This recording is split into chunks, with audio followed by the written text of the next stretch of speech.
준비된 행운. 바위. 엿새째, 노트는 절망의 나락에 떨어져 있었다. 아무리 발버둥을 쳐도 마법의 클로버는 발견할 수 없다고 생각하자 숲에 있는 것이 한심스럽게 느껴졌다. 지금 이렇게 숲에 남아있는 것 자체가 아직도 마법의 클로버를 발견할 수 있을 것이라는 미련을 버리지 못하기 때문이다. 이제는 자기가 마린의 말을 믿고 있는지 그렇지 않은지조차 분간할 수 없었다. 노트는 뚜렷한 목적지도 없이 그저 숲속을 헤매고 있을 뿐이었다. 이렇게 돌아다니다 보면 뭔가 좋은 일이 생길지도 모른다는 기대감과 이렇게까지 간절하게 원하는데 왜 운은 자기 편이 되어주지 않는 것인가 하는 탄식이 함께 어우러져 가슴을 가득 채운다. 이윽고 그의 눈앞에 하늘을 찌를 듯한 험준한 바위산이 모습을 드러냈다.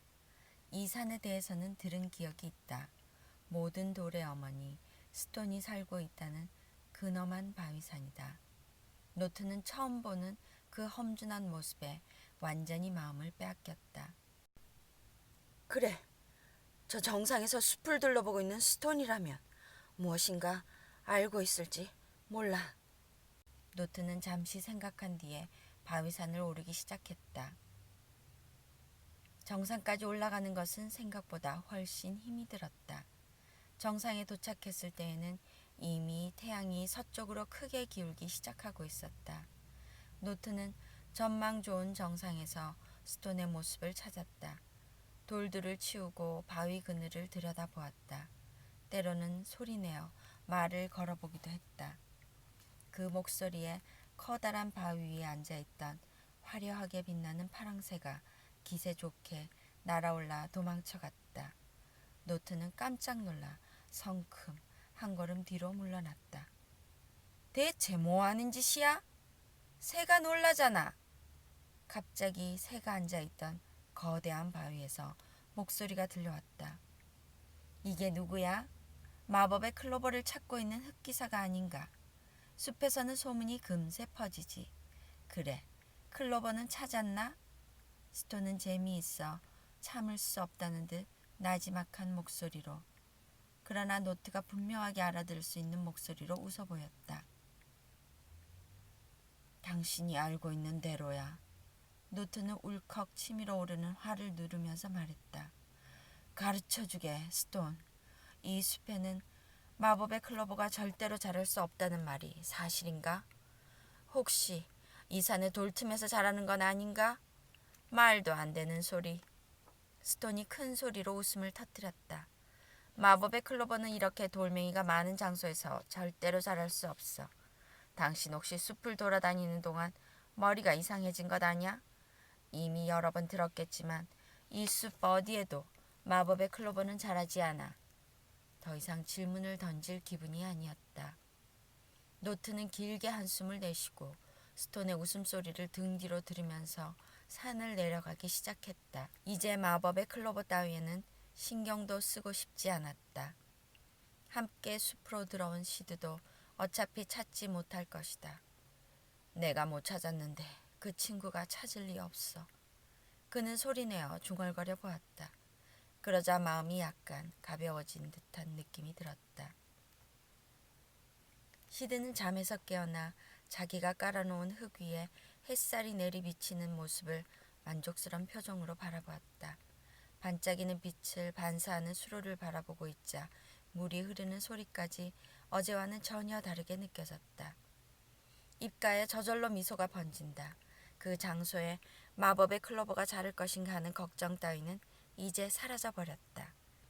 어쨌든 이제 하루밖에 남지 않았다. 시드는 이날 하루를 무엇인가 빠뜨린 일은 없는지 확인하는 데에 쓰기로 결정했다.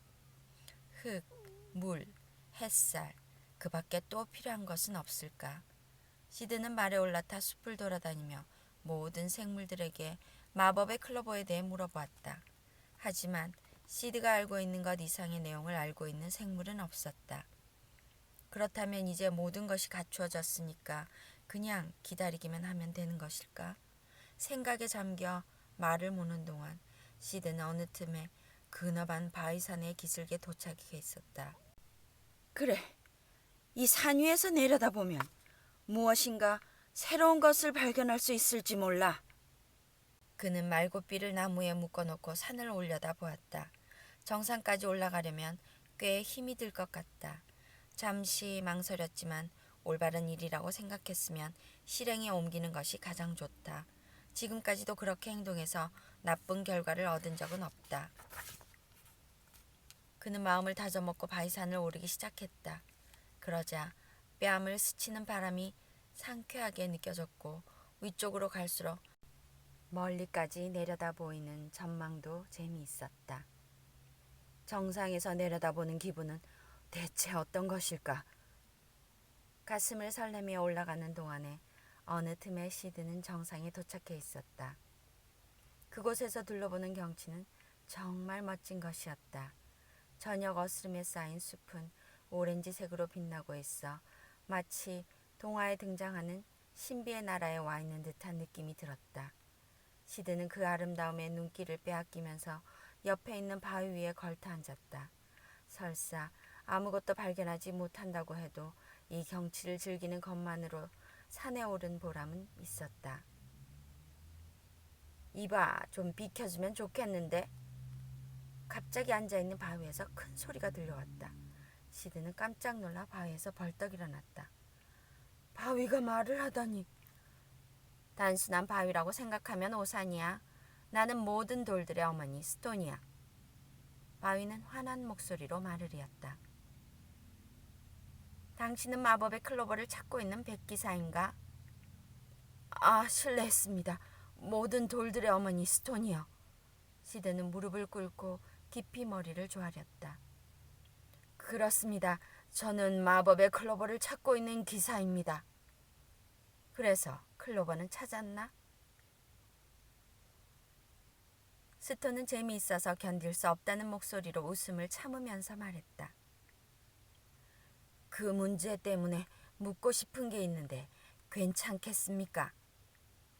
질문을 해도 소용없어. 나는 돌이거든. 클로버에 대해서는 아는 게 없어. 스톤이 웃음을 멈추었다.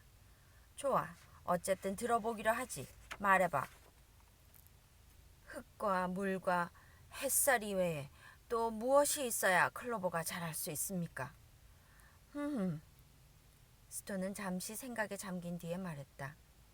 그 세 가지만 있으면 자랄 수 있어. 마법의 클로버라고 해도 어차피 식물이니까. 단 마법의 클로버는 단순한 클로버가 아니니까 평범한 방법으로는 자라기 힘들겠지. 그 말씀은 시드의 가슴속에 희망의 불꽃이 피어올랐다. 돌멩이야. 스톤이 대답했다. 흙 속에 돌멩이가 있으면 마법의 클로버는 자랄 수 없어. 단순한 클로버보다 훨씬 약하기 때문이지. 그런데 이 숲에는 돌멩이를 하나하나 제거해주는 성실한 생물이 없어. 그래서 마법의 클로버가 자라지 못하는 거야. 그렇군요. 시드는 자기도 모르게 손뼉을 쳤다. 역시 이 산에 올라오기를 잘했습니다. 그렇게 중요한 사실을 가르쳐 주시다니 정말 감사드립니다. 그렇게 고마워할 필요는 없어. 스톤이 대답했다. 나는 그저 알고 있는 사실을 이야기해 주었을 뿐이니까. 시드는 다시 한번 머리 숙여 고마움을 표시했다. 태양은 아까보다 훨씬 더 서쪽으로 기울어 있다. 빨리 돌아가서 해가 지기 전에 돌멩이를 모두 제거해야 한다. 그는 전 속력으로 산을 달려 내려와 서둘러 말을 몰았다. 숨을 헐떡이며 흙을 깔아놓은 장소로 돌아온 그는 말에게 고랑의 물을 마시게 하면서 흙을 파헤쳐 보았다. 그곳에는 작은 돌멩이들이 꽤 많이 섞여 있었다. 그는 정성스럽게 그 돌멩이들을 하나하나 제거했다. 하마터면 지금까지의 모든 노력이 물거품으로 돌아갈 뻔했다. 흙, 물, 햇살까지는 알고 있었지만 돌멩이는 전혀 생각하지 못했다. 그날 밤 시드는 잠자리에 누워 자기가 일군 장소를 바라보았다. 옆에는 제거한 돌멩이들이 수북이 쌓여 있다. 어제 가지를 쳐두기를 잘했다고 시드는 생각했다. 만약 오늘로 미루었다면 돌멩이를 제거할 시간은 없었을 것이다. 그는 눈을 감고 다시 마법의 클로버가 싹을 틔우는 모습을 상상해 보았다. 어제보다 훨씬 더 선명한 그림이 머릿속에 떠오른다. 잎에서 풍기는 상큼한 향기와 잎에 달라붙은 아침 이슬의 차가운 감촉까지 그대로 느껴지는 듯하다. 이제 할 수 있는 일은 다 했다. 남은 것은 내일 아침을 기다리는 것뿐이다. 내일 아침. 이 흙에서 정말 마법의 클로버가 싹을 틔울까? 자기가 알고 있는 것이 모든 것은 아니다. 행운을 움켜쥐려면 모든 가능성에 눈길을 주어야 한다.